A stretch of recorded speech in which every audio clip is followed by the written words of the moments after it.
55 বছরে যা হওয়ার কথা ছিল হয়নি, যা না হওয়ার কথা ছিল সেটি হয়েছে। যারা অধিপতি তারা কথা রাখেননি অথবা রাখতে পারেননি। যেমনটি বলছিলাম যে আমরা কি কেবল একটি ভূখণ্ডের স্বাধীনতা অর্জন করেছি নাকি সত্যিকার অর্থে মানুষের মুক্তি মিলেছে? সোহরাব হাসান। ধন্যবাদ আপনাকে এবং কবি মাহবুব আজিজকে শুভেচ্ছা। আসলে আপনার প্রশ্নের মধ্যেই তো উত্তর আছে, আমরা পারিনি। 55 বছরে যা হওয়ার কথা ছিল হয়নি, যা না হওয়ার কথা ছিল সেটি হয়েছে। এই যে এত রাজনৈতিক উত্থান পতন, স্বাধীনতার মধ্য দিয়ে তো অনেক প্রশ্নের মীমাংসা হওয়ার কথা ছিল 16ই ডিসেম্বর, কিন্তু হয়নি। এখন তো এমনও যে 16ই ডিসেম্বরকে বিজয় দিবসই অনেকে মানেন না। এই বাংলাদেশে আমরা বসবাস করছি, জানি না 26শে মার্চকে স্বাধীনতা দিবস কেউ অস্বীকার করেন কিনা, কেউ প্রকাশ্যে করেননি এখনো, হয়তো ভবিষ্যতে করবেন। একটি রাষ্ট্র তখনই স্বাধীন হয় যখন তার মানুষগুলো স্বাধীন থাকে, তার পুরো জনমণ্ডলী নিজেকে স্বাধীন ভাবতে পারে। যেটি আপনি যেমন বলছেন, সাম্য, মানবিক মর্যাদা এবং সামাজিক ন্যায় বিচার প্রতিটি নাগরিকের জন্য। এখনো বাংলাদেশে 20% মানুষ দারিদ্র্য সীমার নিচে বাস করে। 20% মানে 3.5 কোটি মানুষেরও বেশি। তাহলে তাদের স্বাধীনতা কোথায়? এখনো গৃহহীনের সংখ্যা 1 কোটির বেশি হবে। এখনো নিরক্ষর মানুষ সরকারি হিসাবেই 1/4 অর্থাৎ 5 কোটি, 4 কোটি। এখনো বাংলাদেশে মানে মৌলিক যে অধিকারগুলো, অর্থাৎ খাদ্য, বস্ত্র, বাসস্থান, শিক্ষা, স্বাস্থ্যসেবা, তার এই মৌলিক অধিকার থেকে বঞ্চিত মানুষ, মানুষের সংখ্যা কম নয়। রাষ্ট্র কার? রাষ্ট্র সবার হতে পারেনি।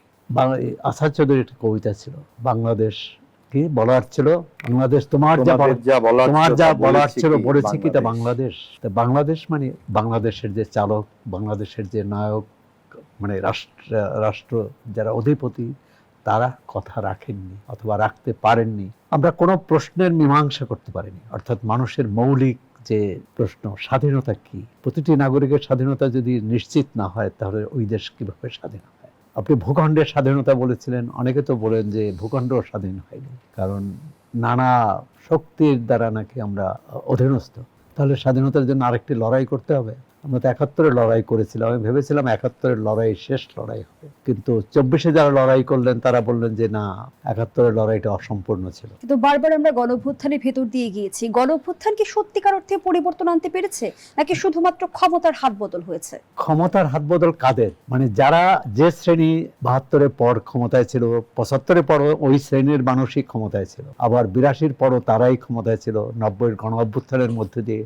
এটা আসলে চরিত্র বদল হয় না, চেহারা বদল হয়, চেয়ার বদল হয়। এর থেকে বেরিয়ে আসার পথ কি? বেরিয়ে আসার পথ সবার জন্য মুক্ত পরিবেশ, সবার জন্য তার মৌলিক চাহিদা, মৌলিক প্রয়োজন, মৌলিক অধিকার নিশ্চিত করা, আর স্বাধীনতার স্বাদ। 71 একটা গান ছিল, এই দেশ আমার সব মানুষের, কামার কুমার তাঁতি মজুর শ্রমিক কৃষক, সব মানুষের দেশ হয়নি। আমরা যদি সব মানুষের দেশ করতে পারি, সেটাই হবে স্বাধীনতার যে 30 লাখ মানুষ আত্মাহুতি দিয়েছেন, জীবন দিয়েছেন, তাদের সেই জীবনের আত্মোৎসর্গের সার্থকতা।